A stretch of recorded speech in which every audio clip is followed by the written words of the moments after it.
દેશમાં ખેડૂતોના ઉગ્ર દેખાવોની આજથી શરૂઆત. હરિયાણા અને પંજાબના ખેડૂતો ટ્રેક્ટર રેલીથી પહોંચશે સિંધુ બોર્ડર.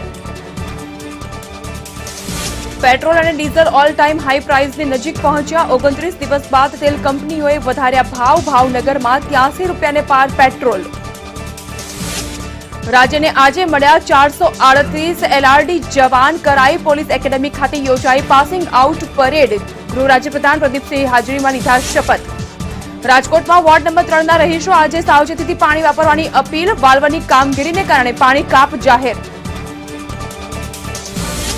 રાષ્ટ્રપતિની ચૂંટણીમાં જો બાઇડનની જીતની સત્તાવાર જાહેરાત. એલાન વખતે ટ્રમ્પ સમર્થકોનો હંગામો. પીએમ મોદીએ ઘટનાને વખોડી.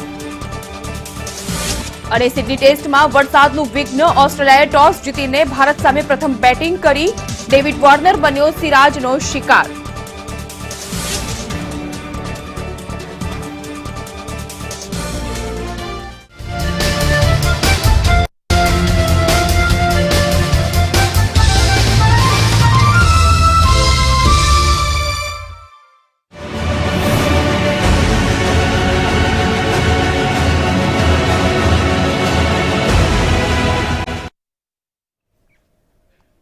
નમસ્કાર, બ્રેકફાસ્ટ ન્યૂઝ સાથે હું છું જાગૃતિ. બુલેટિનમાં સૌપ્રથમ વાત કરીએ ખેડૂત આંદોલનની. ખેડૂત આંદોલનનો આજે 43મો દિવસ છે અને જે પ્રકારની વિગતો સામે આવી રહી છે તે મુજબ આવતીકાલે કેન્દ્ર સરકાર સાથે વધુ એક વખત બેઠક યોજાવા જઈ રહી છે ખેડૂતોની. પરંતુ આજે શક્તિ પ્રદર્શનની શરૂઆત થવા જઈ રહી છે કે જ્યાં ખેડૂતો બહાદુરગઢ અને ટીકરીથી સિંધુ બોર્ડર પર જશે અને આ ટ્રેક્ટર રેલીમાં મોટી સંખ્યામાં ખેડૂતો જોડાશે.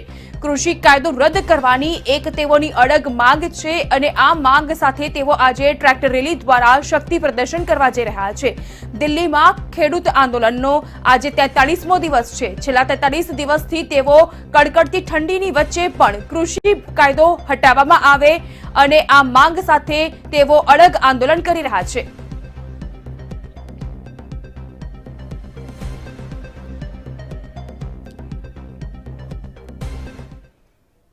બુલેટિનમાં આગળ વધીને વાત કરીએ. અમેરિકન લોકશાહી માટે આજે શરમજનક દિવસ રહ્યો. કારણ કે આજે અમેરિકી સંસદમાં જે પ્રકારના દ્રશ્યો હિંસાજનક દ્રશ્યો સામે આવ્યા છે ત્યારે વોશિંગ્ટનમાં હિંસાની ઘટના દુર્ભાગ્યપૂર્ણ હોવાની વાત કરી છે વડાપ્રધાન નરેન્દ્ર મોદીએ અને એક ટ્વીટ કર્યું છે. લોકતાંત્રિક પ્રક્રિયાને આ રીતે ન થવી જોઈએ. શાંતિથી સત્તાનું હસ્તાંતરણ થવું જોઈએ. વોશિંગ્ટનમાં હિંસાની જે દુર્ઘટના બની છે તે ઘટનાને દુર્ભાગ્યપૂર્ણ ગણાવી છે. વડાપ્રધાન નરેન્દ્ર મોદીએ આ ઘટનાને વખોડી કાઢી છે અને ટ્વીટ કર્યું છે અમેરિકી સંસદમાં થયેલી હિંસા મુદ્દે અને તેઓએ આ સમગ્ર ઘટનાને દુર્ભાગ્યપૂર્ણ ગણાવી છે. તેઓએ કહ્યું છે કે લોકતાંત્રિક પ્રક્રિયાને વિરોધથી રોકી શકાય નહીં. સાથે જ શાંતિથી સત્તાનું હસ્તાંતરણ થવું જોઈએ તેવું પણ ઉલ્લેખ છે આ ટ્વીટમાં. 20મી જાન્યુઆરીએ જ્યારે નવા રાષ્ટ્રપતિ પદ તરીકે શપથ ગ્રહણ કરવા જઈ રહ્યા છે જો બાઇડન, ત્યારે ટ્રમ્પના સમર્થકો આજે વહેલી સવારથી જ વોશિંગ્ટનમાં સંસદમાં આવી પહોંચ્યા અને તેઓએ હોબાળો હંગામો મચાવ્યો હતો. ત્યારે જે પ્રકારે હિંસાના દ્રશ્યો સામે આવ્યા છે ત્યારે વડાપ્રધાન નરેન્દ્ર મોદીએ પણ આ સમગ્ર ઘટનાને વખોડી કાઢતા એક ટ્વીટ કર્યું અને આ સમગ્ર ઘટનાને દુર્ભાગ્યપૂર્ણ ગણાવી છે.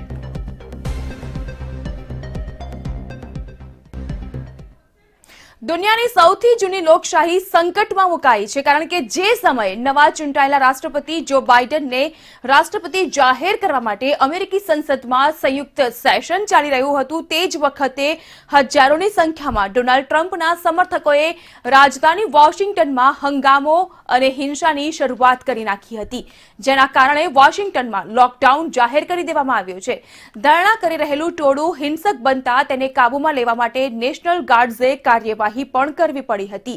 એક રિપોર્ટ અનુસાર કેપિટલ બિલ્ડિંગમાં દેખાવો દરમિયાન એક મહિલાને ગોળી વાગી હતી અને હોસ્પિટલમાં તે મહિલાની સારવાર દરમિયાન મૃત્યુ થયું હોવાની વિગતો પણ મળી રહી છે. એટલે કહી શકાય કે અમેરિકી સંસદમાં આજે જે પ્રકારે હિંસાના દ્રશ્યો સર્જાયા છે ત્યારે લોકશાહીને લાંછન લાગે તેવા આ ઘટના અને દ્રશ્યો જોવા મળી રહ્યા છે.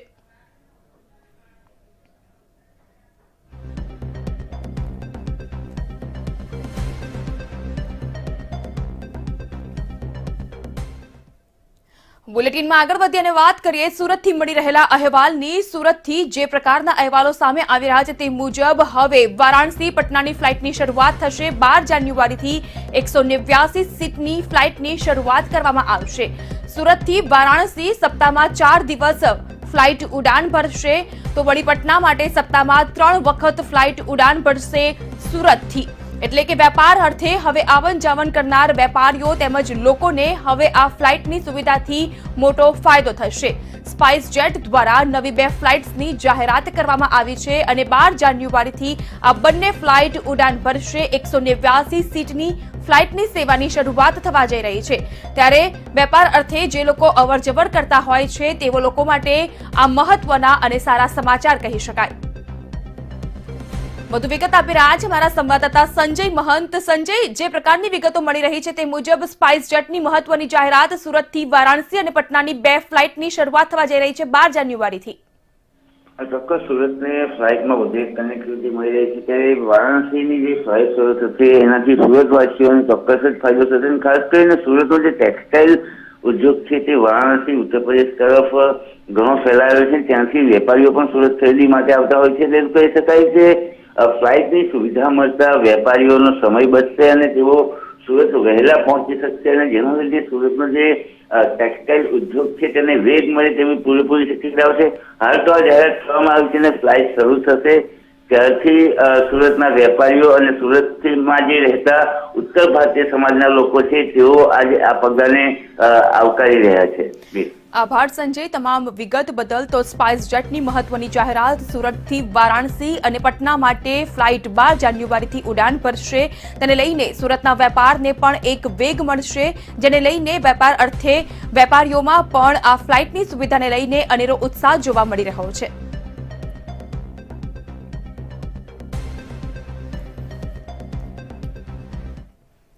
સુરતથી જ વધુ મહત્વના સમાચાર આવી રહ્યા છે। સુરતની વીર નર્મદ યુનિવર્સિટીમાં ફી ઘટાડો કરવામાં આવી રહ્યો છે અને આ મહત્વના સમાચાર સુરતથી કે જ્યાં વીર નર્મદ યુનિવર્સિટી દ્વારા ફી ઘટાડવાનો મામલો ઘટાડવાની જાહેરાત પરિપત્ર જાહેર કરાયો નથી। પરિપત્ર જાહેર ન કરાતા અનેક તર્ક વિતર્ક હવે ઊભા થઈ રહ્યા છે। પખવાડિયા બાદ પણ ફી ઘટાડાને લઈને કોઈ પણ પ્રકારનો પરિપત્ર હજુ સુધી જાહેર કરવામાં નથી આવ્યો। પરિપત્ર જાહેર થાય તો વિદ્યાર્થીઓને 12% જેટલી ફી માફી થઈ શકે છે અને વિદ્યાર્થીઓને ફાયદો થઈ શકે છે, પરંતુ હજુ સુધી કોઈ પણ પ્રકારનો પરિપત્ર જાહેર ન થતા અનેક સવાલ ઊભા થઈ રહ્યા છે।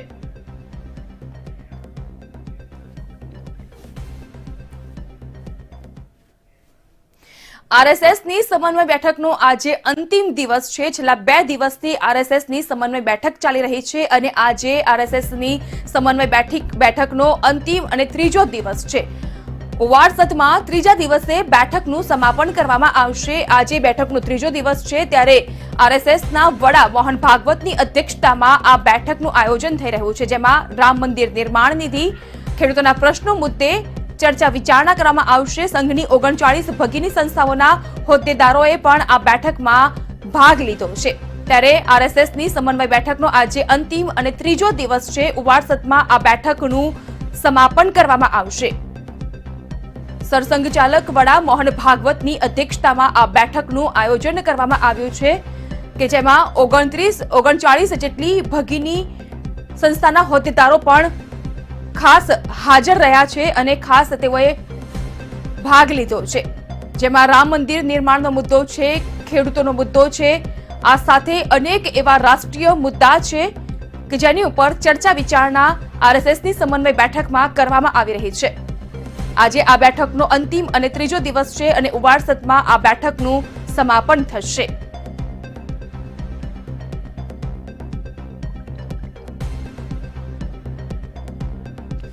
વધુ વિગત આપી રહ્યા છે અમારા સંવાદદાતા સોનલ અણડકટ। સોનલ, આરએસએસની સમન્વય બેઠકનો આજે અંતિમ અને ત્રીજો દિવસ છે। ઉવારસદમાં તેનું સમાપન થશે અને કહી શકાય કે રામ મંદિર છે, કૃષિ બિલ છે, ખેડૂતોના પ્રશ્નો છે, આવા મહત્વના રાષ્ટ્રીય મુદ્દા ઉપર ચર્ચા વિચારણા થઈ રહી છે। જી ઉવારસદ ખાતે આરએસએસની સમન્વય બેઠક છેલ્લા 3 દિવસથી ચાલી રહી છે. આજે બેઠકનો ત્રીજો અને છેલ્લો દિવસ છે.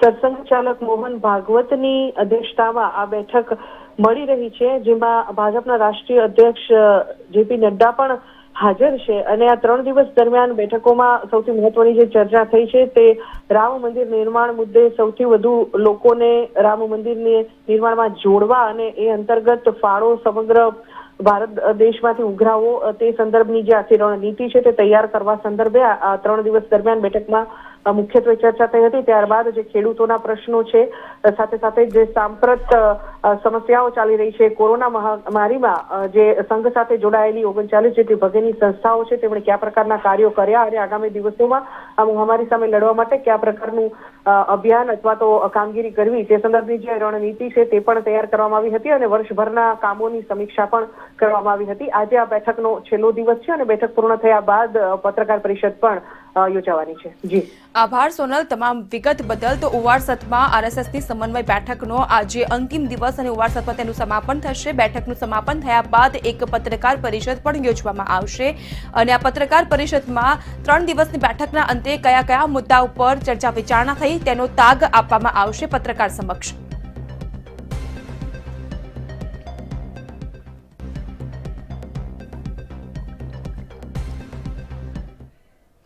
બુલેટિનમાં આગળ વધી અને વાત કરીએ ભિલોડાથી મળી રહેલા સમાચારની કે જ્યાં પોલીસ કસ્ટડીમાંથી એક આરોપી ફરાર થઈ ગયો છે. ભિલોડાથી મહત્વના સમાચાર, પોલીસ કસ્ટડીમાં એક આરોપી ફરાર થઈ ગયો છે. 27 વર્ષીય બુટલેગર પોલીસ સકંજામાંથી નજર ચૂકવીને ફરાર થઈ ગયો છે. અંધારામાં અન્ય કારમાં બેસીને બુટલેગર ફરાર થઈ ગયો હોવાની વિગતો સામે આવી રહી છે. દારૂના 2 ગુનામાં ફરાર આરોપી ગઈકાલે ઝડપાયો હતો અને આરોપી ફરાર થતા હવે પોલીસ કામગીરી સામે પણ અનેક સવાલ ઉભા થઈ રહ્યા છે. જે પ્રકારની વિગતો સામે આવી રહી છે તે મુજબ ભિલોડા પોલીસ કસ્ટડીમાંથી નજર ચૂકવીને અન્ય ગાડીમાં બેસીને એક 27 વર્ષીય બુટલેગર આરોપી પોલીસ સકંજામાંથી ફરાર થઈ ગયો છે, જેને લઈને હવે પોલીસની કામગીરી સામે પણ અનેક સવાલ ઉભા થઈ રહ્યા છે. વધુ વિગત આપી રહ્યા છે અમારા સંવાદદાતા સંકેત પટેલ. સંકેત, પોલીસ જાપ્તામાંથી પોલીસ કસ્ટડીમાંથી એક આરોપી ફરાર, અનેક સવાલ પોલીસની કામગીરી સામે. ચોક્કસથી જાગૃતિ, ભિલોડાના જે પોલીસ સ્ટેશનમાં ગઈકાલે જે નાસ્તો કરતો જે બુટલેગર જે આરોપી પકડી લેવામાં આવ્યો હતો, જે 27 વર્ષનો જે આરોપી હતો તેને ત્યાં કસ્ટડીમાં જે રાખવામાં આવ્યો હતો. ત્યારબાદ રાત્રિના સમયે જે પોલીસ ઊંઘતી રહીને આરોપી જે કસ્ટડીમાં ત્યાંથી ફરાર થઈ ગયો છે, ત્યારે પોલીસ સામે અનેક જે પ્રશ્નો ઉભા થયા છે. કારણ કે આ રીતે જો આરોપી ફરાર થઈ જતા હોય તો પોલીસની કામગીરી સામે ઘણા બધા જે પ્રશ્નો જોવા મળી રહ્યા છે. કારણ કે સતત જે આવા બનાવો જે બનતા જોવા મળી રહ્યા છે. અરવલ્લી જિલ્લામાં જે લગભગ 3 કે 4 મહિના પહેલા મોડાસાની કસ્ટડીમાં જે આરોપી ફરાર થયો હતો, ત્યારે એક નવો કિસ્સો આજે સામે આવ્યો છે કે ભિલોડાની કસ્ટડીમાંથી જે અત્યારે હાલ આરોપી ફરાર થયો છે. જે બુટલેગર આરોપી તો ફરાર થતો પોલીસની કામગીરી સામે અનેક સવાલો ઉભા થયા છે. જી જાગૃતિ. આભાર સંકેત, તમામ જાણકારી બદલ. તો ભિલોડા પોલીસ કસ્ટડીમાંથી પોલીસની નજર ચૂકવીને રાતના અંધારામાં એક આરોપી બુટલેગર 27 વર્ષીય બુટલેગર ફરાર થઈ ગયો છે અને આ ઘટનાથી હવે પોલીસની કામગીરી સામે પણ અનેક સવાલ ઉભા થઈ રહ્યા છે. કારણ કે રાતના અંધારામાં પોલીસ જ્યારે ઊંઘતી હતી ત્યારે આરોપી કસ્ટડીમાંથી ફરાર થઈ ગયો છે.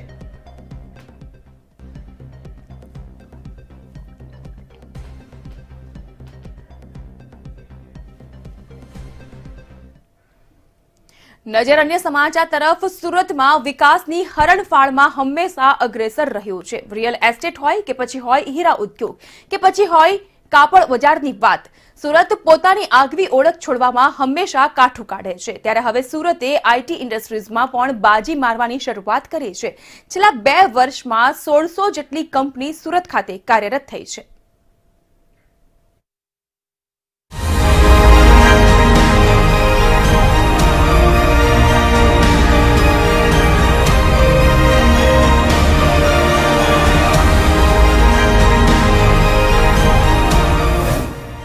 હીરા બુર્સ બાદ હવે આઈટી હબ બની રહ્યું છે સુરત.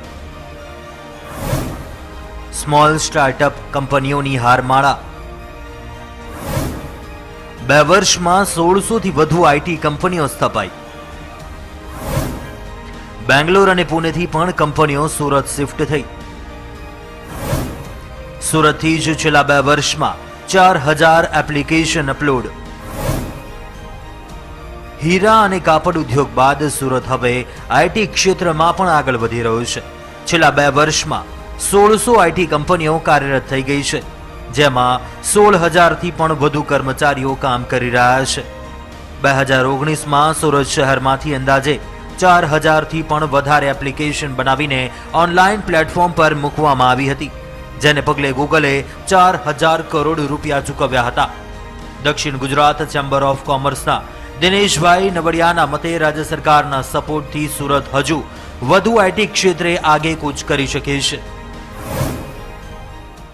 આજે કોઈ પણ ઉદ્યોગ ક્ષેત્રની અંદર આપણે જો પાછળ હોય અને આપણો જે ગ્રોથ છે એ ગ્રોથ પણ મારું ચોક્કસ માનવું છે કે આમાં સરકારનો જો સહયોગ મળી રહે છે તો આપણે આ બંને સિટી કરતા આગળ વધતા આપણને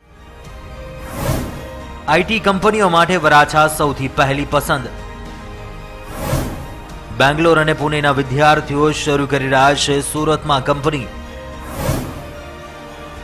ભવિષ્યમાં સુરતના સેક્ટરને પ્રોત્સાહન આપી શકાય તે માટે ચેમ્બર ઓફ કોમર્સ દ્વારા પ્રથમ વખત આઈટી કમિટીની રચના કરી છે.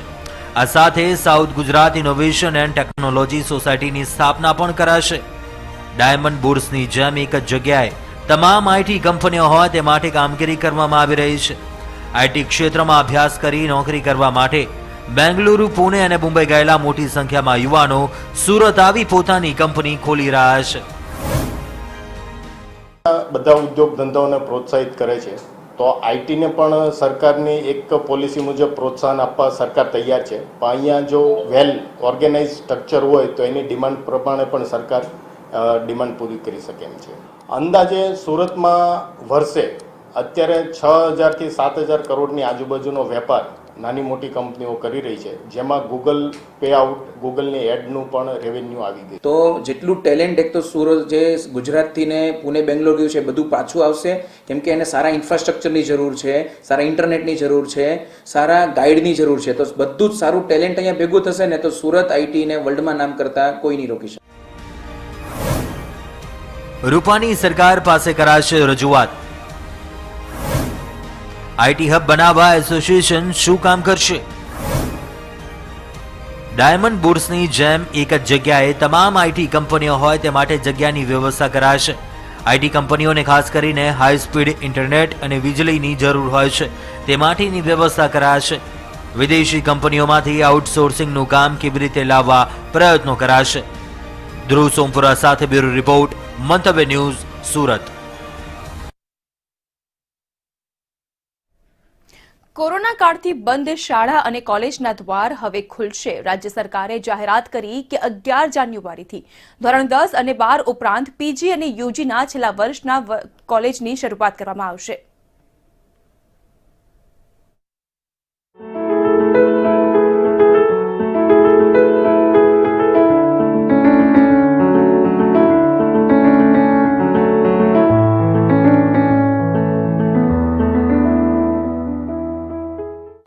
ખુલશે શાળા કોલેજના દરવાજા, પણ વાલીઓની લેવી પડશે રજા. નહીં અપાય માસ પ્રમોશન, પાસ થવા કરવું પડશે લેસન. આખરે શાળા કોલેજ ખોલવાનો નિર્ણય લેવાઈ ગયો. રાજ્ય સરકારની કેબિનેટમાં નક્કી થયું કે આગામી 11 જાન્યુઆરીથી ધોરણ 10 અને 12નું શૈક્ષણિક કાર્ય શરૂ થશે. ઉપરાંત સ્નાતક અને અનુસ્નાતકના છેલ્લા વર્ષનું શૈક્ષણિક કાર્ય પણ 11 જાન્યુઆરીથી પ્રારંભ થશે. સાથે જ સરકારે સ્પષ્ટતા કરી કે માસ પ્રમોશન નહીં અપાય. જેટલું ભણાવાશે એટલી જ પરીક્ષા લેવાશે. જો કે વિદ્યાર્થીએ શાળામાં આવતા પહેલા વાલીની સંમતિ લાવવી અનિવાર્ય રહેશે. હા, હાજરી ફરજિયાત નથી. 11 જાન્યુઆરી ધોરણ 10 અને 12 PG post graduate, UG under graduate છેલ્લા વર્ષનું શિક્ષણ ચાલુ કરવાનો નિર્ણય લેવામાં આવ્યો છે. સરકારનો આ નિર્ણય રાજ્યના તમામ બોર્ડને લાગુ થશે. પછી તે સરકારી શાળા હોય કે ગ્રાન્ટેડ. કેન્દ્રની કોરોનાની ગાઈડલાઈનના પાલન સાથે વિદ્યાર્થીઓને ભણાવવામાં આવશે. સરકારના આ નિર્ણયનો વાલી મંડળે વિરોધ કર્યો છે. જ્યાં સુધી સફળ વેક્સિન પ્રયાસો ના થાય અને સફળતા ના મળે વેક્સિનમાં, ત્યાં અત્યારે સ્કૂલો ખોલવી ના જોઈએ. ફિઝિકલી ક્લાસની સાથે સાથે ઓનલાઈન શિક્ષણ પણ ચાલુ રાખવાની જાહેરાત સરકારે કરી. જો કે અન્ય વર્ગનું શિક્ષણ ક્યારે શરૂ થશે તે અંગે હજુ સરકારે કોઈ સ્પષ્ટતા કરી નથી. બ્યુરો રિપોર્ટ, મંતવ્ય ન્યૂઝ. વાત કરીએ હાલમાં જ મળતા મહત્વના સમાચાર કે જ્યાં નવસારીના ગણદેવીના મેહુલ વશીની અમેરિકાના એટલાન્ટામાં હત્યા કરવામાં આવી છે. 52 વર્ષીય મેહુલ વશીનું ગળું દબાવીને એટલાન્ટામાં હત્યા કરી દેવામાં આવી છે. મોટેલના રિનોવેશન બાબતે બોલાચાલી થઈ હતી અને આ બોલાચાલી પ્રચંડ બનતા તેમની હત્યા કરી દેવાઈ. અશ્વેત યુવાને 22 વર્ષીય મેહુલ વશીની હત્યા કરી નાખી. જ્યોર્જિયાના ઓગસ્ટા ઇવાન્સમાં આ પરિવાર સાથે તેઓ રહેતા હતા અને તેઓની હત્યા કરી દેવામાં આવી છે. પત્ની અને 2 દીકરી સાથે રહેતા હતા. મેહુલ વશી મૂળ ગુજરાતીની એટલાન્ટામાં હત્યા કરી દેવામાં આવી છે. મૃતકના પિતા બિલી મોરા હાઈસ્કૂલમાં નિવૃત્ત શિક્ષક છે. મેહુલની હત્યાથી નવસારીમાં માતૃ વતન ઘેરા શોકના પ્રત્યાઘાત જોવા મળી રહ્યા છે. ઉલ્લેખનીય છે કે મોટેલના રિનોવેશન માટે સામાન્ય બોલાચાલી અને આ બોલાચાલીમાં ઉશ્કેરાયેલા એક અશ્વેત યુવાને મેહુલ વશીની ગળું દબાવીને હત્યા કરી નાખી. ગણદેવીના મેહુલ વશી કે જેઓની અમેરિકાના એટલાન્ટામાં હત્યા કરી દેવામાં આવી છે. 52 વર્ષીય મેહુલ વશી પોતાના પત્ની અને દીકરી સાથે રહેતા હતા અને ત્યાં મોટેલના રિનોવેશનની બાબતમાં બોલાચાલી થતા એક અશ્વેત યુવાને તેઓની ગળું દબાવીને હત્યા કરી નાખતા માતૃ વતને શોકનો માહોલ છવાઈ ગયો છે.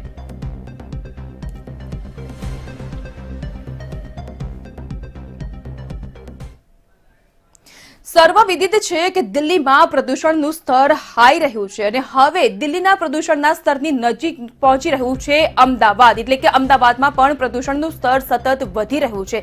દિલ્હીમાં AQI 200 અને અમદાવાદમાં AQI પહોંચ્યો છે 197 પર. અમદાવાદમાં ગંભીર બની રહેલું છે પ્રદૂષણનું સ્તર અને આ એક ચિંતાજનક વિષય પણ કહી શકાય. રાયખડ વિસ્તાર સૌથી વધુ પ્રદૂષણ વાળો વિસ્તાર નોંધાયો છે. પિરાણામાં 235 અને રાયખડમાં 307 AQI નોંધાયો છે. બોપલમાં 135 અને રખિયાલમાં 180 AQI નોંધાયો છે અને આ AQI છે એ સમગ્ર વિસ્તારમાં પ્રદૂષણનું સ્તર દર્શાવી રહ્યો છે.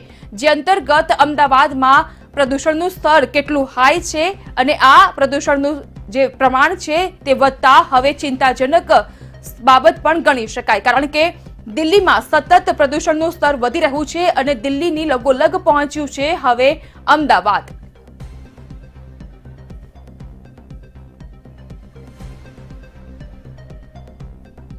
વધુ વિગત આપી રહ્યા છે અમારા સંવાદદાતા માનસી. દિલ્હીમાં તો પ્રદૂષણ હંમેશા આગળ રહેતું જ હોય તો સતત હાઈ પર રહેતું હોય છે, પરંતુ હવે જે પ્રકારના AQI સામે આવી રહ્યા છે તે મુજબ અમદાવાદ પણ હવે દિલ્હીની નજીક પહોંચી ચૂક્યું છે પ્રદૂષણની સરખામણીમાં.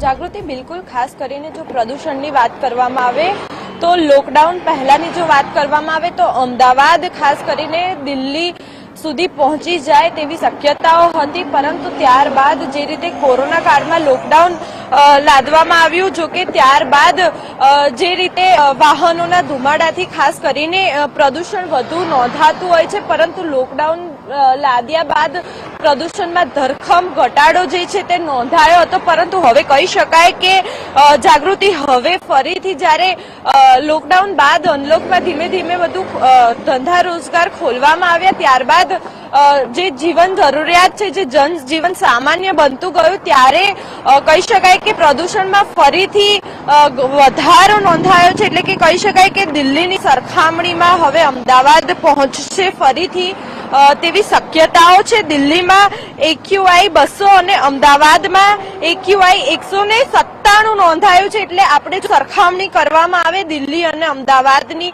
તો કહી શકાય કે થોડો ઘણો જ અંતર જોવા મળ્યો છે.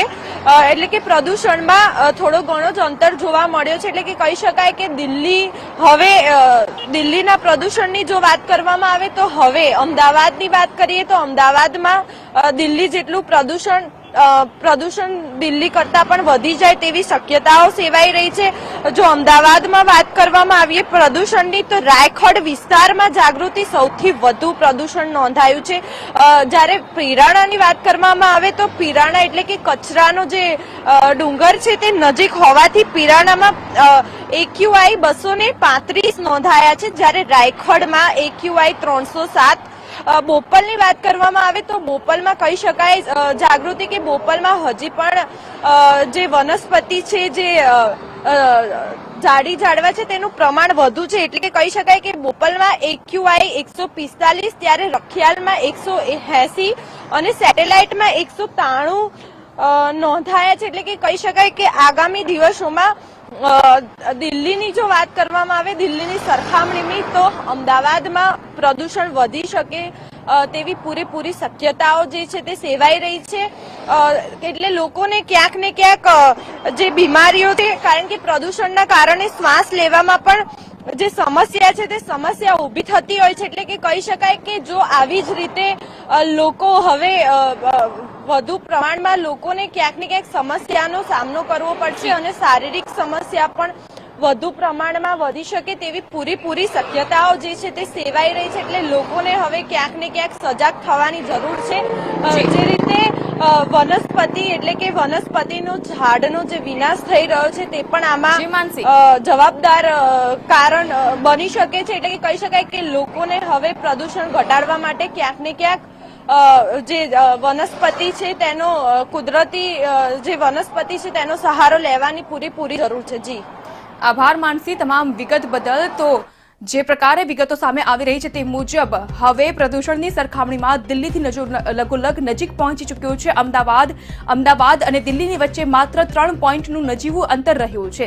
દિલ્હીમાં જે પ્રકારે પ્રદૂષણનું સ્તર હંમેશા આગળ હોય છે, ત્યારે હવે અમદાવાદમાં રાયખડ વિસ્તાર છે એ સૌથી વધુ પ્રદૂષિત વિસ્તાર તરીકે સામે આવ્યો છે અને અમદાવાદમાં સતત AQI વધી રહ્યો છે પ્રદૂષણની બાબતમાં, કારણ કે દિલ્હીમાં AQI છે 200 અને અમદાવાદમાં 197, એટલે માત્ર 3 પોઈન્ટનો નજીવી અંતર રહ્યો છે.